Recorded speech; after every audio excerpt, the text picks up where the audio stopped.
Decirle que está a tu lado, miralo con cara de profeta, decirle, no podés volverte atrás.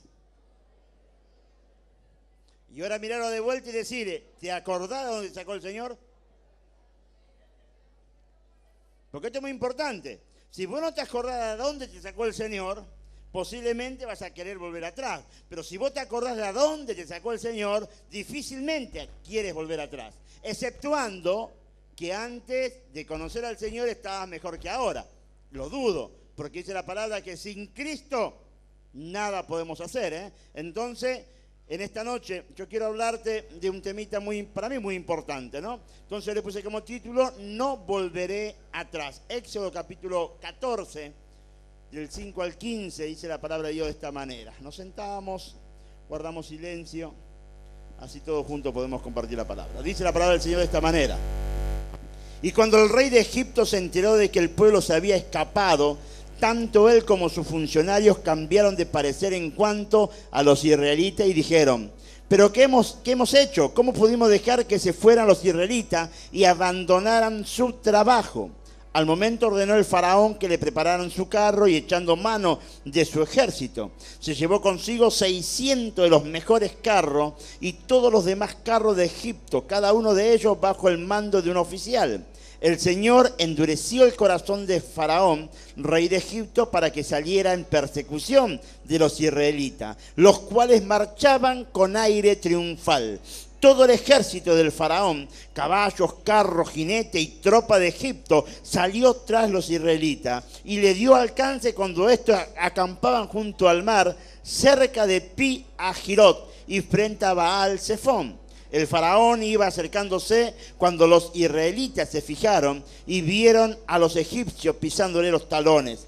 Sintieron mucho miedo y clamaron al Señor. Entonces le reclamaron a Moisés, ¿acaso no había sepulcro en Egipto que nos sacaste de allá para morir en el desierto? ¿Qué has hecho con nosotros? ¿Para qué nos sacaste de Egipto? Ya en Egipto te decíamos, déjanos en paz. Preferimos servir a los egipcios. Mejor nos hubiera sido servir a los egipcios que morir en el desierto. No tengas miedo, le respondió Moisés. Mantengan sus posiciones, que hoy mismo será testigo de la salvación que el Señor realizará en favor de ustedes. A esos egipcios que hoy ven, jamás volverán a verlos. Ustedes quédense quietos, que el Señor presentará batalla por ustedes. Pero el Señor le dijo a Moisés, ¿por qué clamas a mí? Ordena a los israelitas que se pongan en marcha. El pueblo de Dios, después de estar 430 años ahí cautivo en Egipto, todos conocemos la historia, ¿no? Dice que el pueblo de Dios tuvo 430 años siendo cautivo de Faraón, de los egipcios. Egipto era una potencia mundial. Egipto en aquel tiempo era el conquistador de todos los territorios conocidos en aquella época. Entonces había cientos de países, de reinos que estaban subyugados por el imperio egipcio. Pero ¿qué pasó? Llegó el momento que el pueblo de Israel, a través de una palabra ya declarada con anticipación, el pueblo sale del cautiverio, sale de Egipto y se va del cautiverio que estaban subyugados por Faraón, ¿no? Dice la Escritura en Éxodo capítulo 12 que partieron los hijos de Israel de Ramsés a Sucot como 600.000 hombres de a pie, sin contar los niños ni las mujeres. Usted imagínese, dice la Escritura que salieron 600.000 hombres. Cuando hablan de hombres están hablando de 30 años para arriba. Entonces usted cuente, jóvenes, adolescentes, niños, mujeres, la cantidad era exorbitante. Se calcula que aproximadamente salieron 2,5 millones de personas, porque no solamente salieron los egipcios, sino que junto con los egipcios salieron los otros pueblos que también estaban ahí esclavizados, que aprovecharon la puerta abierta y rajaron. Entonces la multitud en el desierto era inmensa. Eso hay que sumarle, que los egipcios se llevaron vaca, cabra, oveja, camello, asno, todos los animales que tenía se los llevaron. Carreta, imagínate vos esa caravana de más de 2,5 millones de personas en el desierto. Faraón en el palacio, en la terraza del palacio, cuando ve todo ese movimiento, ve esa muchedumbre de gente, empieza a darse cuenta que ha soltado a toda la mano de obra. Entonces de Faraón se nos van todos los obreros. Se me fue el cocinero, el panadero, el copero, el que cuidaba los caballos, el que hacía ladrillo, el que levantaba pared, el que pintaba, hasta el médico se me fue. Entonces Faraón, cuando ve que todo el pueblo se estaba haciendo, Faraón toma una iniciativa. Faraón dice, vamos a conquistarlo, vamos a traerlo, vamos a recuperarlo. No voy a permitir que se vayan. Faraón toma la decisión de recuperar a los esclavos o los mata. Libre nunca. Esclavo o te mato, pero libre jamás. Entonces Faraón con todos sus ejércitos, sus caballos, todos impresionante cantidad de soldados, entró a perseguirlo a los egipcios.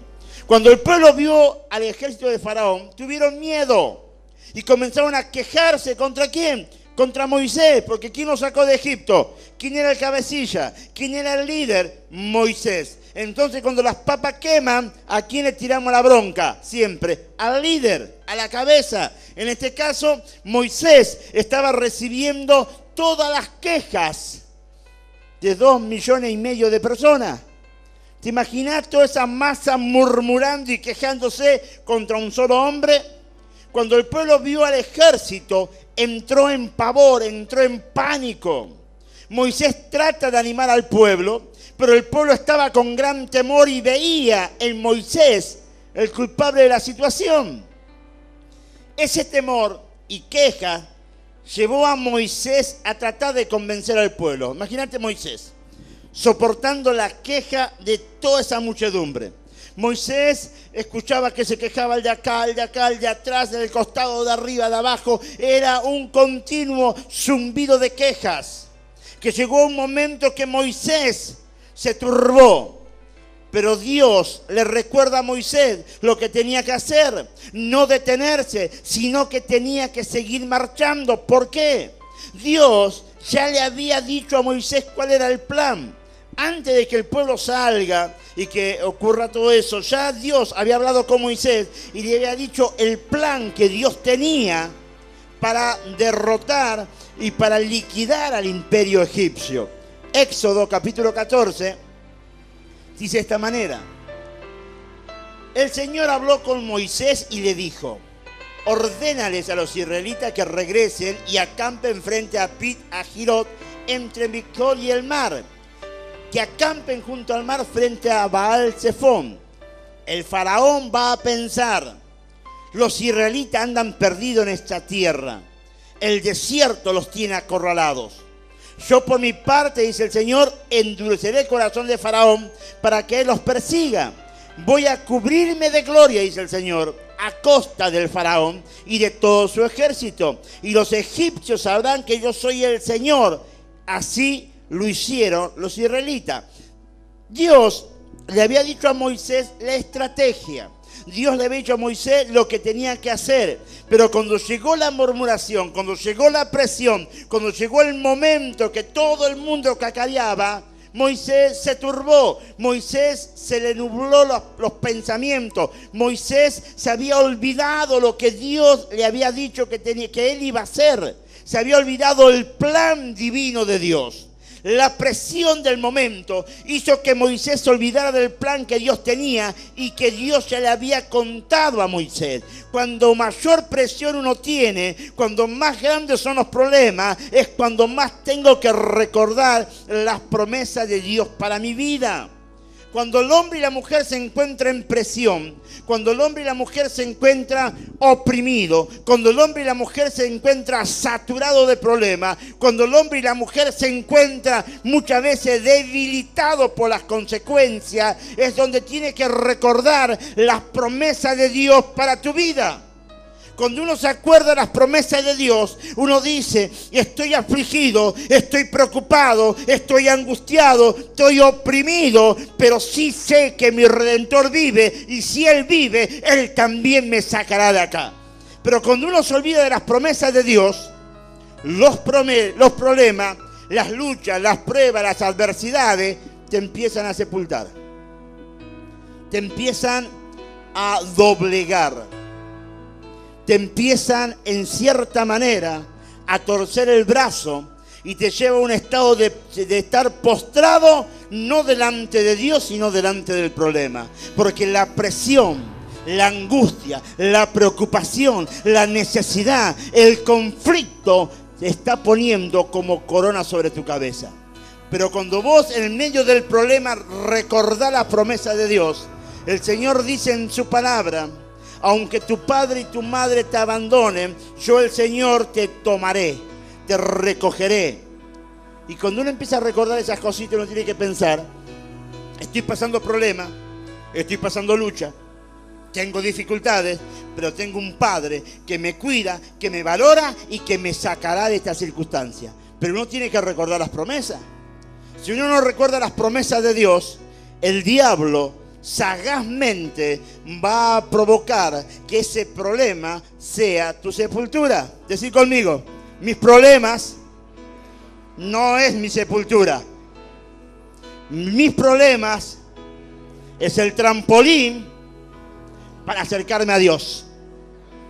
Porque el problema que tiene la sociedad es esta. Cuando hablo de sociedad, estoy hablando del pueblo de Dios. Cuando andamos bien, estamos todo el día en la casa del Señor, cantamos, aplaudimos, glorificamos al Señor. Cuando las cosas están mal, nos escondemos de Dios. Nos empezamos a alejar de Dios. Leo menos la Biblia, voy menos a la iglesia, oro menos. Todas las demás cosas son más importantes que buscar el rostro de Dios. Entonces, cuando más necesito acercarme a Dios es cuando más me alejo. Entonces, cuando más problemas hay, en vez de alejarme, me tengo que acercar a Dios. Tengo que esforzarme, tengo que buscar la presencia de Dios porque es el único que a mí me puede ayudar. Dios ya le había dicho a Moisés el plan que tenía. Pero Moisés, en medio de la presión, se olvidó del plan de Dios. Yo te pregunto y te digo, ¿podemos nosotros, los hijos de Dios, olvidarnos de un propósito de Dios en nuestras vidas? Diga conmigo sí. Sí, nos olvidamos. Porque todos tenemos un propósito en Dios. Todos tenemos un llamado en Dios. Todos tenemos una promesa de Dios. Pero cuando llega el momento difícil, lo primero que hacemos es buscamos culpables y nos olvidamos del propósito de Dios. El propósito de Dios en mi vida a mí me tiene que sostener en Dios contra viento y marea. Porque si Dios te llamó, si Dios te escogió, Dios no te va a abandonar.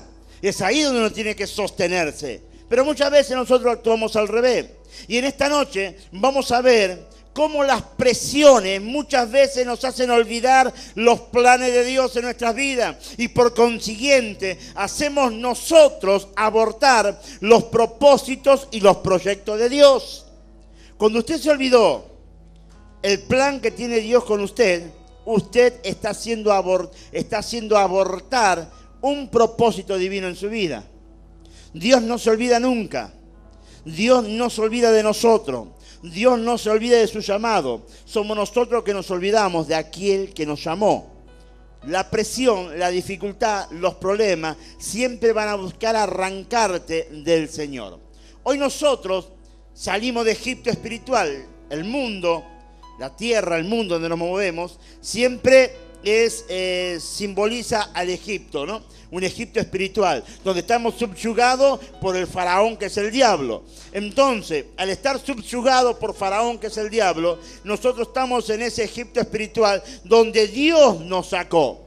Nos sacó por medio de la cruz del Calvario, donde Él pagó por mis pecados, donde fuimos redimidos por la sangre de Cristo. Él nos saca de ese Egipto espiritual y nos lleva a una tierra prometida, a una tierra de bienestar. El Señor nos hizo libre de un sinfín de cosas. Muchas cosas que por mucho tiempo nos tuvo cautivo. Depresión, enfermedades crónicas, pobreza, diferentes vicios, alcohol, droga y cuantas cosas más que uno tenía. Que cuando viene al Señor, el Señor nos hace libre de ese Egipto espiritual, nos hace libre de ese faraón que nos subyugaba y nos mete en la tierra que fluye leche y miel, nos mete a una tierra de bendición. Pero ¿qué pasa? El faraón de este siglo, el diablo, no se resigna a verte perdido, ni a vos ni a mí. Y va a buscar por todos los medios que usted y que yo volvamos de vuelta a estar subyugados en ese Egipto espiritual bajo una opresión demoníaca. El diablo no se va a cansar de intentar por todos los medios de traerte nuevamente a ese camino de dolor, de fracaso, de enfermedad, de pobreza, de angustia, de desesperación. Él todos los días va a estar tramando algo para que nosotros volvamos a estar cautivos. Todos los días. Él no tiene descanso. Su fin y su propósito es que usted y yo volvamos a estar nuevamente cautivos en ese Egipto espiritual, subyugados por las mentiras del diablo. Él tratará por todos los medios de volver a tomar control de tu vida. Utilizará todo lo que tiene a su alcance para hacernos retroceder de una salvación tan gloriosa. Porque hay personas, usted fíjese esto, analice. Hay personas que arrancaron en un Fórmula 1, en el camino del Señor. Pero espectacular. Oraba, ayunaba, leía la Biblia, estaba en el seminario, estaba en la célula, compartía las reuniones, estaba en el servicio y arrancó con todo. Y de repente después cambió del Fórmula 1 ya a un autito a medio pelo. Y ya de repente ya la oración es más corta, el estudio de la palabra es más corta, ya no tengo tiempo para la célula, no tengo tiempo para venir a la oración, no tengo tiempo para estar miércoles, sábado y domingo en la iglesia, entonces ya el tiempo es más cortito. Y de repente ya pasaste a una carreta, ya va pero a paso de hombre. Ya solamente te congregás una vez a la semana y le pones un horario. Más de 2 horas en la reunión no puedo estar porque si no parece que algo pasa. Entonces te vas dando cuenta que cuando vos arrancaste en un Fórmula 1 y ahora que tendrías que seguir en el Fórmula 1 vas en una carreta, vas muy despacio, estás perdiendo terreno, estás perdiendo oportunidades, lo que habías conseguido se empieza a desvanecer. Antes tenía paz, tenía gozo, tenía alegría, ahora de 2x4 me agarra la chiripiorca, la depresión de vez en cuando me visita, la pobreza de vez en cuando golpea la puerta de mi casa, ahora no tengo las ganas que antes tenía de servir al Señor, ahora todo es una carga. ¿Por qué? Porque en vez de seguir en el Fórmula 1, me pasé a un carro. Entonces Satanás, que no te quiere soltar, te está recuperando. Decí conmigo, Satanás me quiere recuperar, pero no lo va a lograr. Porque usted tiene que tomar la decisión de volver al Fórmula 1. Usted no puede quedarse en un carro, usted no puede retroceder de donde Dios te había puesto. Porque si antes tenías gozo y tenía alegría en servir a Dios, ¿por qué hoy es una carga? ¿Por qué hoy es todo un peso? ¿Por qué hoy todo lo hago por compromiso y no lo hago con agrado? No lo hago de un corazón, pero completamente agradecido a Dios. Algo está cambiando. Satanás está ganando territorio. Satanás no se resigna a verte perdido. Él te quiere recuperar. Él quiere tomar control de tu vida. Él quiere volver nuevamente a tenerte como una marioneta. Pero somos nosotros que tomamos la decisión. Porque antes teníamos ganas, antes teníamos fuerza. ¿Y qué pasó? ¿Qué ocurrió que ahora no tenés ni ganas ni fuerza? Va a llegar el momento donde el faraón de este siglo, el diablo, se encargará de hacerte sentir completamente desprotegido de Dios. Por momento, nadie te entiende. Por momento nadie me escucha. Por momento a mí nadie me tiene en cuenta. Y por momento, ¿y para qué veis si a mí nadie me saluda? ¿Y para qué veáis si a mí nadie me llama para nada? ¿Para qué veáis si soy el último orejón del tarro? ¿Para qué veáis? Entonces Satanás está ganando terreno. Antes vos venías y todo el mundo te saludaba. Y de repente ahora vos pensás que todo el mundo no te saluda. Antes vos venías y todo el mundo estaba, hola, ¿qué tal? Qué bendición que estés acá, vamos a trabajar juntos y dale para adelante. Ahora vos pensás y crees que todo el mundo te ignora. Ese es un manto que Satanás te tira para que tú creas que Dios te ha abandonado y que Dios ya no te tiene en cuenta. Entonces empezamos a buscar culpable. Entonces empezamos a buscar culpable y empezamos a buscar iglesia donde verdaderamente haya amor. ¿Sabe la cantidad de gente que le escuché y dice, pastor, me voy a esta iglesia porque en esta iglesia no hay amor? Me voy a la otra porque allá venden amor por kilo. Hay gente que habla así, piensa así. Y usted sabe, claro, ¿viste? Lo que pasa es que muchas veces hay gente que dice, sí, porque yo quiero que cuando voy me pongan alfombra roja, que todo el mundo me salude, me saquen fotos, me pongan almohadón en el sillón y que yo... No, pará. Uno tiene que aprender a crecer y a madurar en el Señor. Cuando uno conoce a Cristo, cuando uno empieza a madurar en Cristo, es tiempo donde tú empieces a ayudar a otro pequeñito a crecer en el Señor. Hay personas que tienen 40 años en el Señor y siguen 40 años con el mismo discurso. Aquí nadie me entiende, aquí nadie me escucha, aquí nadie... No es así. Tenés que empezar a fijarte algo. Me bajé del Fórmula 1, me subí arriba de un carro y porque me subí arriba de un carro, ahora Satanás me hace sentir que Dios a mí ya no me tiene en cuenta. Él vendrá con mentira a nuestras vidas para engañarnos y atraparnos nuevamente en sus redes.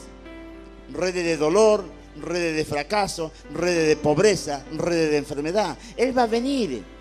Su trabajo es engañarte, su trabajo es mentirte, su trabajo es tratar de sacarte del propósito de Dios. Su trabajo es hacerte sentir que vos no valés nada. En 2 Corintios capítulo 2 versículo 11 dice, para que Satanás no se aproveche de nosotros, pues no ignoramos sus artimañas. No podemos ignorar al diablo, conocemos sus malas intenciones y sabemos que su tarea es volver a recuperar lo que un día le pertenecía. Antes de conocer a Dios, antes de entregar nuestra vida a Cristo, todos estaban bajo el manto del enemigo, bajo el manto de Satanás. Practique curanderismo, practique umbanda, practique satanismo, aunque seas el hombre y la mujer más buena del mundo, si no tenés a Cristo, estás bajo el manto del enemigo. Entonces, ¿qué ocurre? Entonces, ¿qué pasa? Cuando uno conoce al Señor, automáticamente pasa de las tinieblas a la luz que es Cristo. Y Satanás va a buscar por todos los medios de que tú vuelvas a tu estado original, antes de conocer a Cristo, que esté bajo el manto del enemigo, que esté bajo las tinieblas de Satanás. Y Él va a buscar por todos los medios. Todos los días Él va a tratar de hacerte retroceder en el propósito de Dios sobre tu vida. El faraón de este siglo, el diablo, también busca por todos los medios de recuperarte. Faraón, cuando ve salir al pueblo, sintió el dolor de perder mano de obra. Sabía que esa gente que estaba saliendo de Egipto fueron esclavos por 430 años. Faraón estaba dispuesto a recuperarlo o matarlo, pero libres nunca. Y el faraón de este siglo también. Él no quiere verte libre. Él no quiere verte feliz. Él no quiere verte prosperado. Él no quiere verte con una familia consagrada. Él no quiere verte que tú vayas de gloria en gloria, de triunfo en triunfo en Cristo Jesús. Va a buscar por todos los medios de hacerte retroceder. Retroceder. Y lo triste de todo esto, que muchas veces la gente, sabiendo, sigue retrocediendo. Llegaste a un nivel... Andamos bien con la familia, andamos bien económicamente, andamos bien laboralmente. Ahora siento paz en mi corazón. Las cosas que antes me afligían, ahora la verdad que la tomo con soda. Las cosas están cambiando. ¿Por qué querés retroceder de vuelta? ¿Por qué entró ese espíritu de masoquismo que querés de vuelta bajar al dolor, al sufrimiento? Y cuando empezás a llorar y a llorar por los rincones, te acordás de Dios y querés volver de vuelta. No podemos retroceder, no podemos bajar, tenemos que seguir avanzando, porque Satanás, el enemigo, no descansa, no duerme, va a buscar por todos los medios de hacerte retroceder. La Biblia cuenta muchos relatos de hombres que cayeron en la trampa del diablo para alejarlo de los propósitos de Dios. La Biblia, usted lee la Biblia, empieza a leer la Biblia, va a encontrar hombres que tenían un propósito tremendo de parte de Dios y de repente lo abortaron. Lo abortaron, ¿por qué? Porque empezaron a jugar con el pecado. Empezaron a sentirse los mega espirituales, que todo lo puedo controlar. Ah, no, yo soy mega super espiritual, todo lo puedo controlar. Que toque el otro. Y cuando se dieron cuenta, cayeron.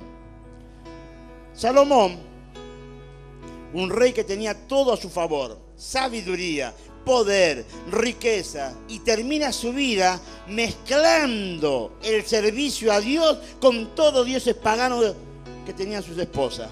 Salomón, un hombre que dice el texto bíblico que 2 veces Dios se le apareció y habló cara a cara con Salomón y le dijo todo lo que iba a hacer con él. Y termina desobedeciendo a la palabra, involucrándose con mujeres que estaban prohibidas y adorando a dioses paganos. Y usted me dice, bueno, pero era un ignorante. No, no era un ignorante. Dice la palabra que hasta el día de hoy no hay hombre más sabio que Salomón. Hombre inteligente que conocía todas las cosas. Así todo, Satanás le enroscó la víbora. Primera de Reyes, capítulo 11.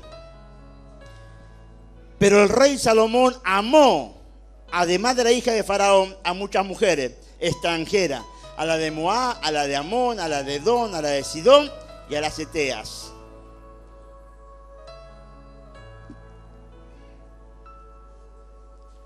Gente de las cuales Jehová, fíjese bien este versículo, gente de las cuales Jehová, el Señor, había dicho a los hijos de Israel, no os llegaréis a ella, ni ellas se llegarán a vosotros, porque ciertamente harán inclinar vuestro corazón tras sus dioses. A esta, pues se juntó Salomón con amor, y tuvo 700 mujeres reinas y 300 concubinas, y sus mujeres, que dice, desviaron su corazón.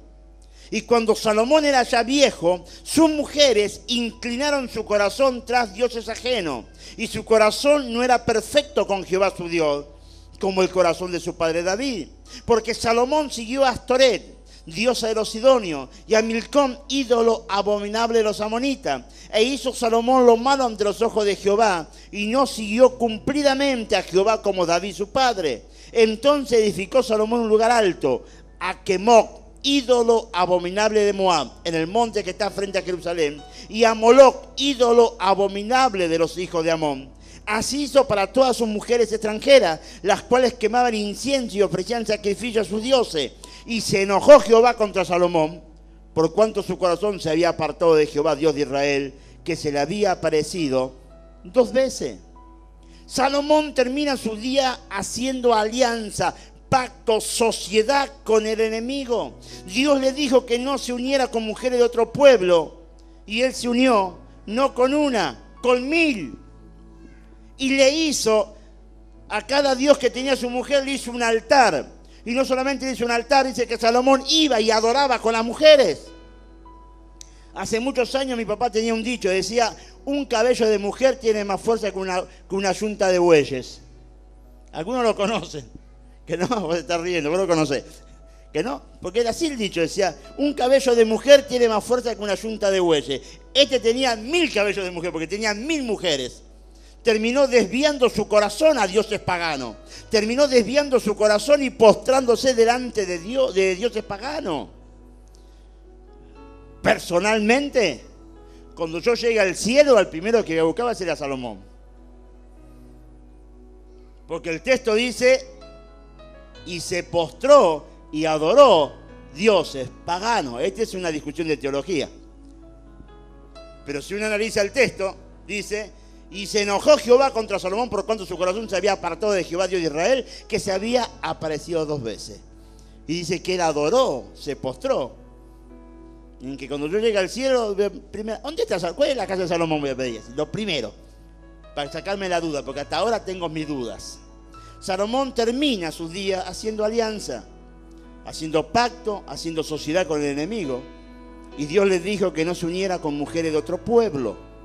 Hoy en el tiempo de la gracia, el consejo bíblico sigue siendo el mismo. Segunda de Corintios capítulo 6, del 14 al 18. Hay un versículo que siempre lo usamos, ¿sabe para qué? Para el noviazgo. Y ese versículo no te habla de noviazgo, te habla mucho más de un noviazgo.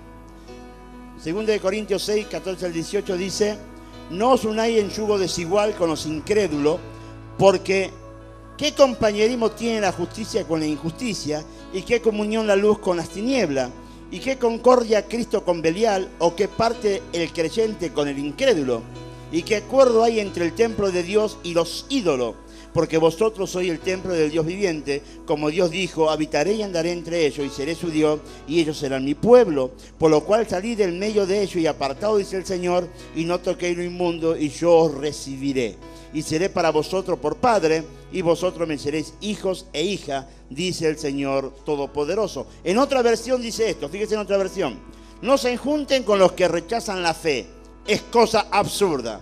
¿Podría unirse la justicia y la maldad? ¿Podría convivir la luz y las tinieblas? ¿Podría haber armonía entre Cristo y Satanás? ¿Qué unión puede haber entre el que cree y el que ya no cree? Y otra versión dice: ustedes no son iguales a los que no tienen fe en Cristo. Entonces, no se junten con ellos. ¿Acaso hay algo en común entre el bien y el mal? ¿O cómo puede la luz estar junto con la oscuridad? ¿Es posible que exista un pacto entre Cristo y Satanás?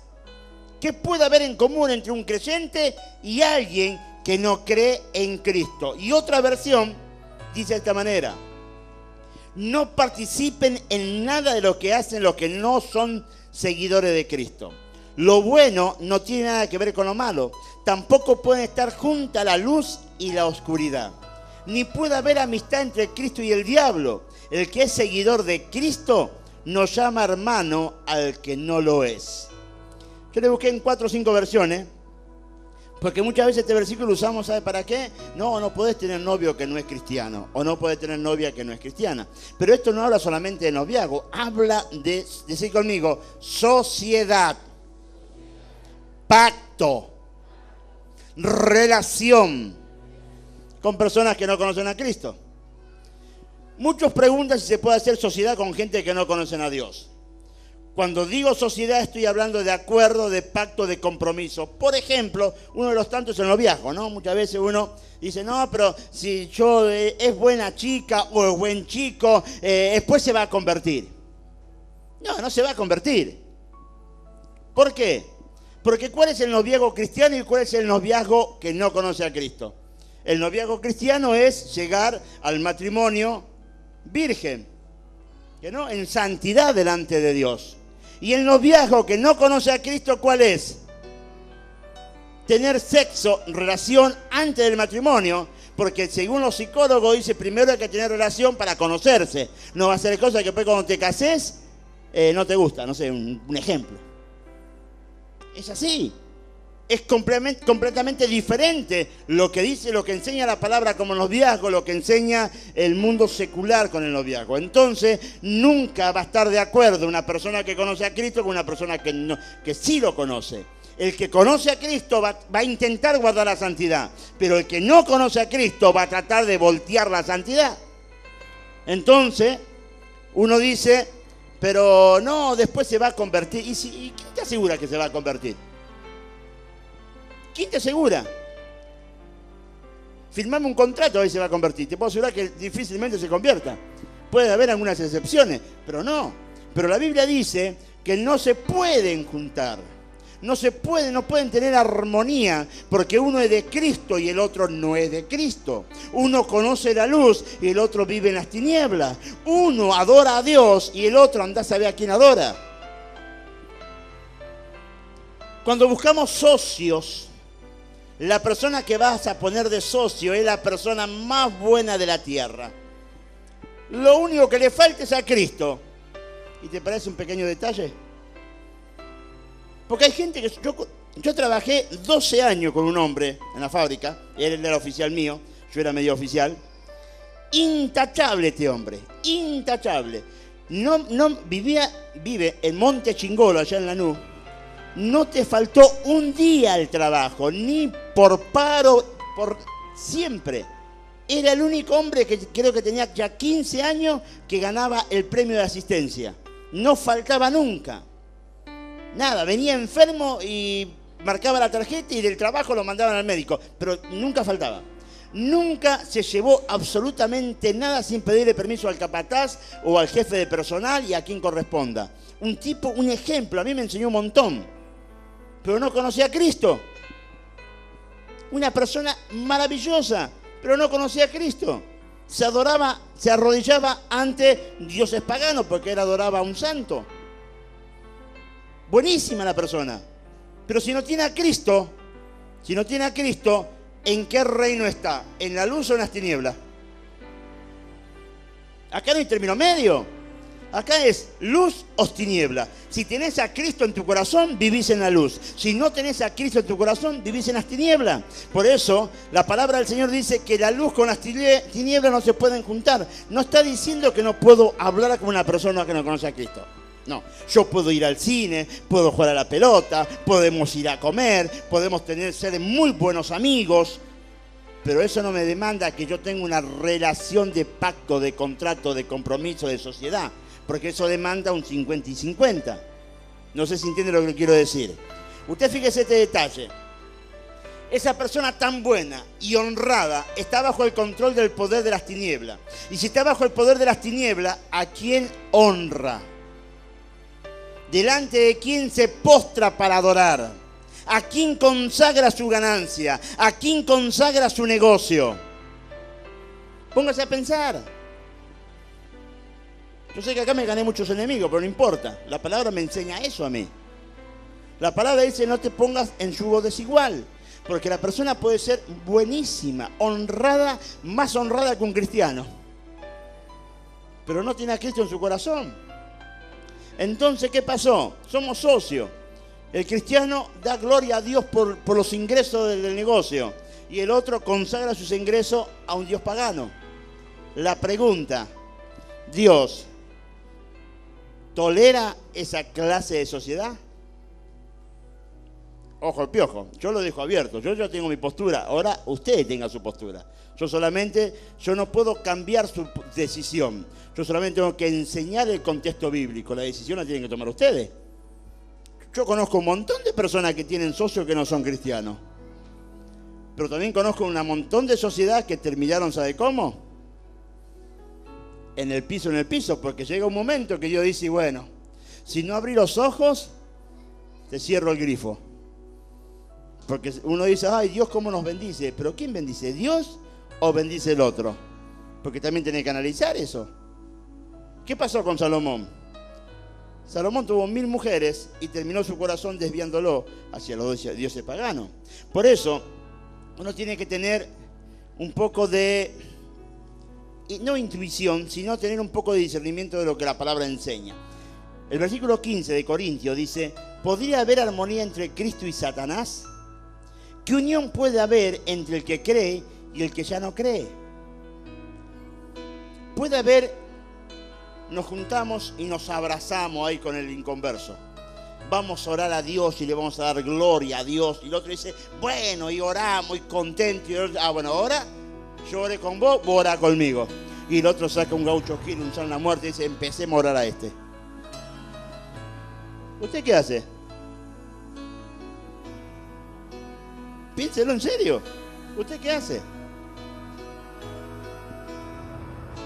Yo a veces veo animales sueltos y lo veo al tonto ese de Fantino que saca así un San Expedito, así, el dios de los gasecitos, así. Así, lo pone ahí y lo mueve para todos lados. Y yo digo, muchas veces, ¿cómo se puede convivir? Y como un cristiano, una persona que es templo, porque la Biblia dice que nosotros somos templo ¿de qué? Del Espíritu Santo. ¿Cómo podemos convivir? ¿Cómo podemos tener relación? ¿Cómo podemos ser partícipe de todo eso? Dios, ¿a quién va a bendecir? También la palabra dice que el sol sale para justos e injustos. Perfecto. Pero también Dios nos dará un tiempo para que recapacitemos y podamos entender a quién estamos consagrando, lo que ingresa o la sociedad o lo que producimos. Por eso queda un debate abierto. Usted decide lo que tiene que hacer. Si usted está bajo el poder del reino de los cielos, en usted está el Espíritu Santo. Versículo 14 de Corintios. Ustedes no son iguales a los que no tienen fe en Cristo. Entonces, no se junten con, ¿qué dice? ¿Está ahí el texto? Ustedes no son iguales a los que no tienen fe en Cristo. Entonces no se junten con ellos. ¿Acaso hay algo en común entre el bien y el mal? ¿O cómo puede la luz estar junto con la oscuridad? ¿Es posible que exista un pacto entre Cristo y Satanás? ¿Qué puede haber en común entre un creyente y alguien que no cree en Cristo? Es un debate abierto. Yo conozco muchas personas y lamentablemente conozco muchos matrimonios que se han casado con personas inconversas, un cristiano y un inconverso, y la cosa no funcionó. La cosa no funcionó. Se casó una chica cristiana con un muchacho inconverso, que tampoco ni se casan, se juntan. Porque hoy la moda del inconverso es: ¿para qué te vas a casar? Nos juntamos y listo, probamos. Si anda bien, pues nos casamos. ¿Eso es pecado de qué? Fornicación. ¿Ya no? Están pecando, están fornicando. Pecado de fornicación. ¿Y quién tiene más culpa? ¿El que no conoce a Cristo o el que conoce a Cristo? El que conoce a Cristo, porque conoce, sabe las cosas. Entonces, ahí hay cosas que uno tiene que empezar a entender lo que es yugo desigual. El yugo desigual ya te está condenando. ¿Por qué? Porque si tenés pecado de fornicación, dice la palabra, no lo digo yo, lo dice la Biblia, que ningún fornicario entrará en el reino de ¿dónde? De los cielos. Entonces la persona esa que vos decís, no, en algún momento se va a convertir, ya te está haciendo condenar. ¿Qué pasa si hoy te morís? ¿A dónde vas? Piensa un poquito. Haga conmigo así. Hágase en los dedos. Y ahora digo conmigo, despertate. Claro, porque es sentido común, hijo. Es sentido común. Si vos conoces a Cristo y la otra persona no conoce a Cristo, entonces por lo menos que la otra persona jueguen con tus fichas. Vos no jugués con la ficha del otro. Quiero tener sexo, aguantá hasta que no nos casemos. Por lo menos eso. No sé si entiendes lo que quiero decir. Vos haces una sociedad con una persona que no conoce a Cristo. Y el que no conoce a Cristo puede ser una excelente persona, porque yo conozco personas que son buenísimas. Pero esa persona que es buenísima, cuando se junta con un cristiano, ven Walter, siente un poquito. Supongamos que Walter no conoce al Señor. Y él tiene su vida, no molesta a nadie, un santo. Es más bueno que Lassi, no jode a nadie. Entonces de repente se junta con un cristiano para hacer sociedad. ¿Que no? Entonces yo voy a orar por él. ¿Para qué? Para que se convierta. Y el diablo que está sobre la vida de él, ¿qué va a hacer? Todo lo posible para que yo me convierta a él.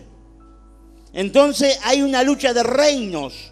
Hay un conflicto espiritual. El que era bueno se empieza a manifestar. El que era bueno te empieza a invitar al boliche. El que era bueno te empieza a decir, che, tengo una amiga por allá, ¿no te gustaría? El que era bueno. El que era bueno te dice, che, vos nunca, a tu señora nunca. ¿Entendés lo que te quiero decir? El que era bueno empieza, porque está bajo la influencia del enemigo, va a ser utilizado para que el cristiano empiece a torcerse. No sé si entiende lo que le quiero decir. La palabra dice yugo desigual. El yugo desigual era cuando había dos bueyes, se le colocaba el yugo, y cuando el yugo le calzaba bien a uno y al otro no le calzaba bien, al que le calzaba bien caminaba derechito, pero al que no le calzaba bien caminaba así. Acomodándose el yugo, entonces iba para todo lado. Imagínate cómo quedaba ese arado. El surco ese salía para todos lados. ¿Por qué? Porque el que tenía el yugo desigual intentaba acomodarse y se movía para todos lados. Con el cristiano pasa lo mismo. Cuando vos haces un yugo desigual con personas que no conocen a Cristo, ese yugo desigual va a tratar de sacarte del camino y del propósito de Dios. Gracias, Walter. Muchas veces voy a recalcar, no hay que tener problemas con las personas que no conocen a Cristo. Hay que amarla, hay que orar y que se conviertan. Pero que yo no me una a ellos. ¿Querés sociedad? No, mejor no. Yo te pago por porcentaje. ¿Sos buen trabajador? No, sociedad no. Te doy porcentaje. Entonces, yo le doy por porcentaje. Vos sos empleado mío, yo no soy empleado tuyo. Segundo, cuando uno, no sé por qué lo estoy hablando de esto, cuando uno busca sociedad es porque tiene un proyecto de algo, ¿que no? Tengo un proyecto de algo, yo tengo la idea pero no tengo los recursos. Entonces tengo la idea, tengo que buscar recursos. Pero buscar recursos no significa subyugarte bajo otra persona en sociedad. Si yo tengo la visión de Dios y tengo el proyecto de Dios, ora, ayuná, créele a Dios que Dios va a traer a los faraones para que inviertan en tu proyecto y no que vos te metas con faraón, que es cosa muy diferente. No sé si entienden lo que le quiero decir. Si la visión Dios te la dio a vos, ¿por qué la vas a convertir con las tinieblas? Si Dios te dio el proyecto a vos, ¿por qué tenés que invertir en las tinieblas? Si Dios te dio el proyecto a vos, junto con el proyecto viene la provisión. Pero uno tiene que entender, el yugo desigual no nace en el corazón de Dios. Salomón no supo discernir, no supo ver la trampa del diablo para alejarlo de Dios, no tuvo en cuenta las malas intenciones del enemigo para destruir su relación con Dios.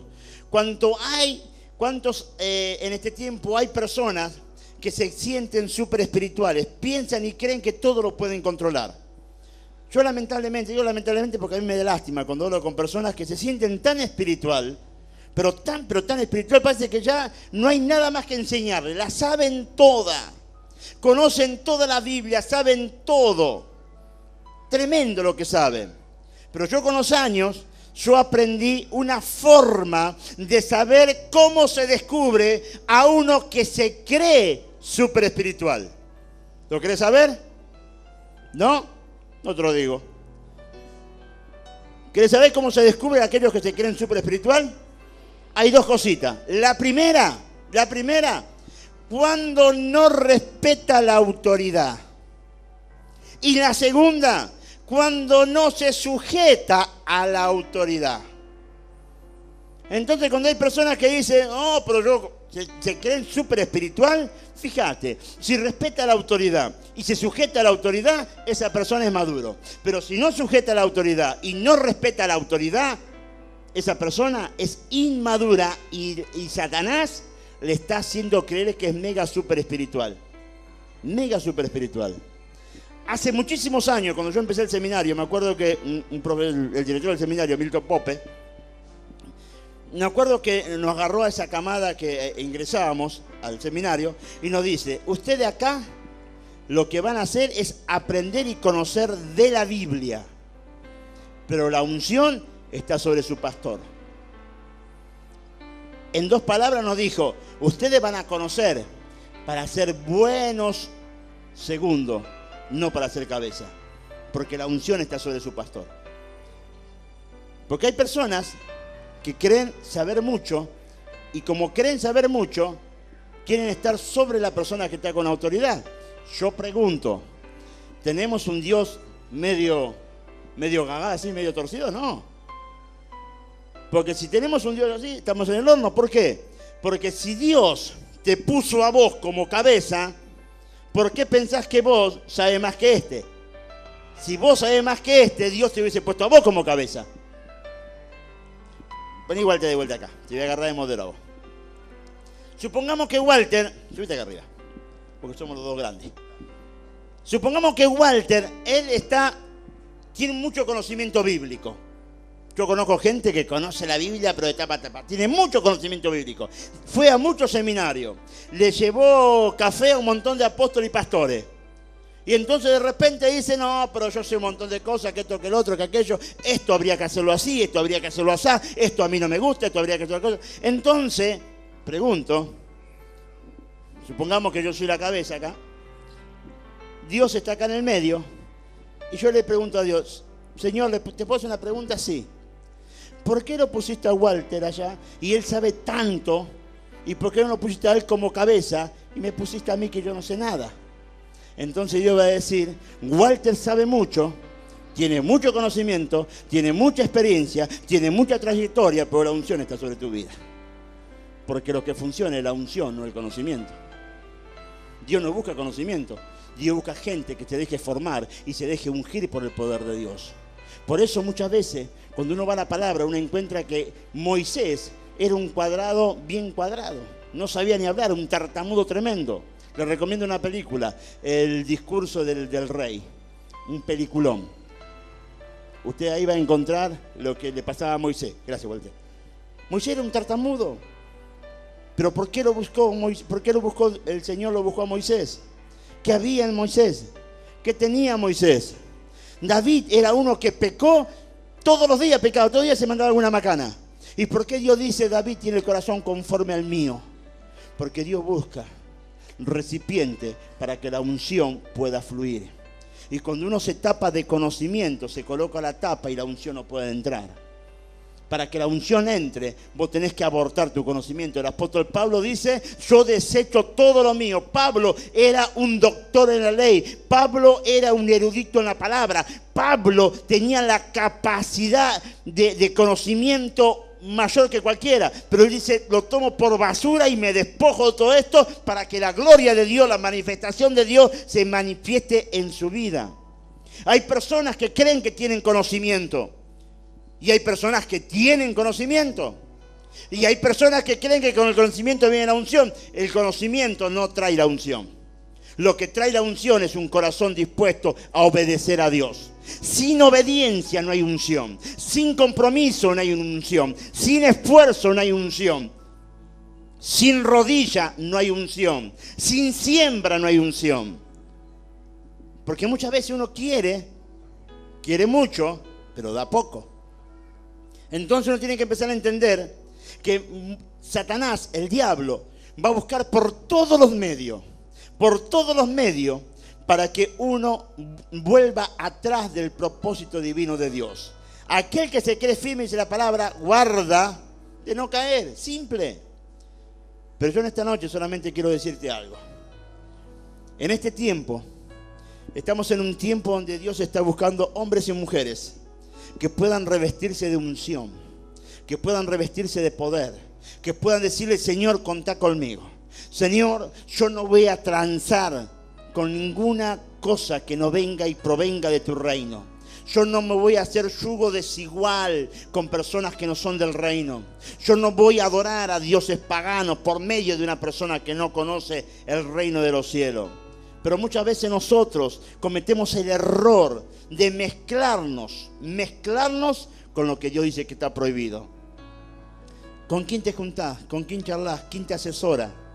¿Qué apuntás? ¿A dónde querés llegar? Muchas veces uno tiene que empezar a darse cuenta que nadie te puede asesorar en el crecimiento del reino si primeramente esa persona no está bajo sujeción. Porque Dios no bendice la desobediencia. Satanás fue destronado del cielo por desobediente. Y dice la palabra que la desobediencia proviene del diablo y no proviene de Dios. Entonces aquel que te está asesorando, fíjate que esté en obediencia, que cumpla con la palabra, sea fiel con Dios y sea fiel con la persona que puso para dirigirla. Si no, no podés hablar de crecimiento y de unción. No sé, voy a recalcar, no era el mensaje, pero Dios me estuvo llevando a ese punto. ¿Por qué?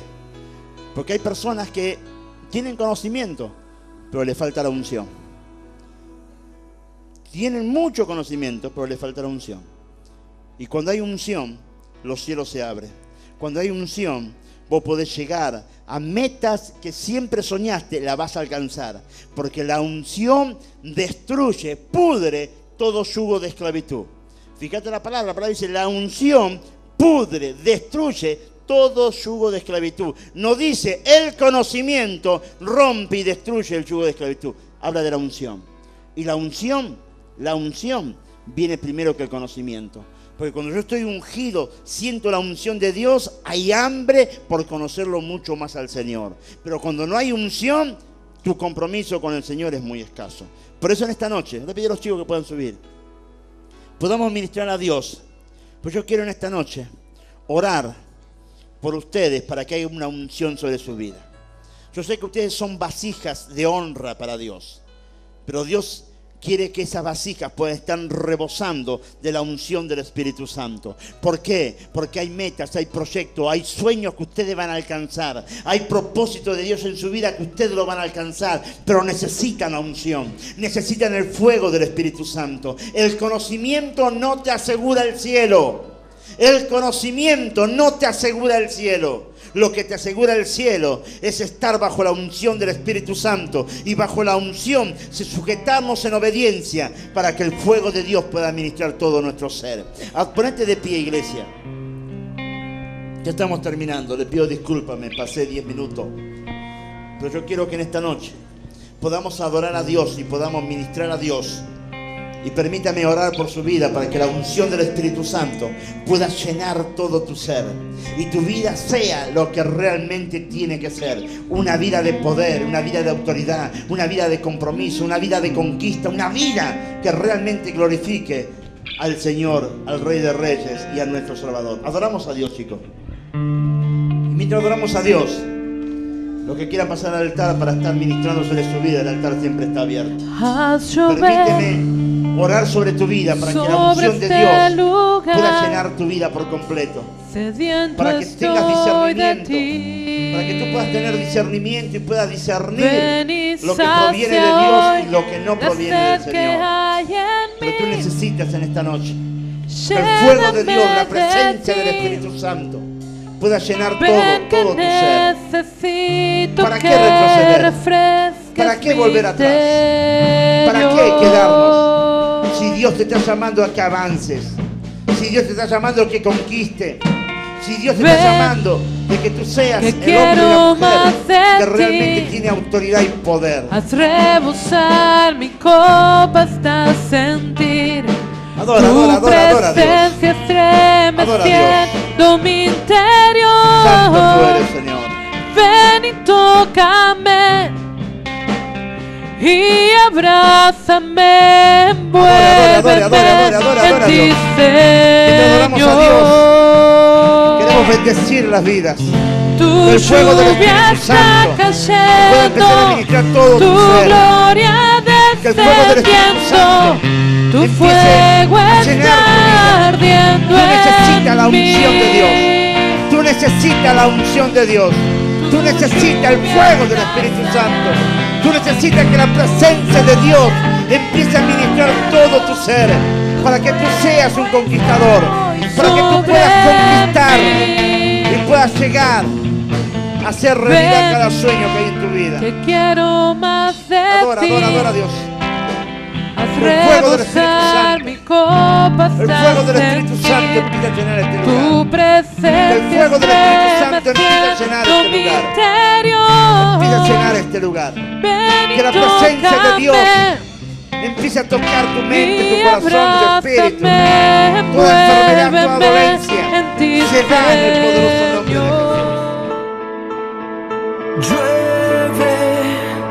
Llueven las naciones, que fluya sanidad y bendición. Llueve en nuestras vidas, que el río de Dios inunde el mundo desde hoy.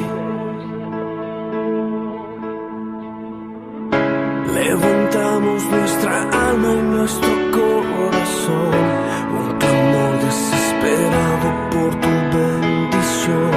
Nuestros ojos quieren verte en esta nación y queremos escuchar y obedecer tu voz. Tenemos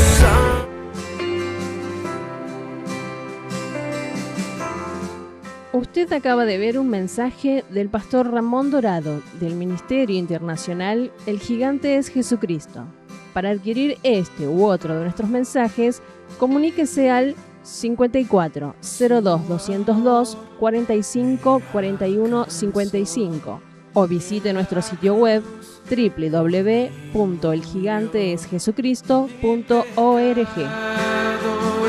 llevo con poder resucitó.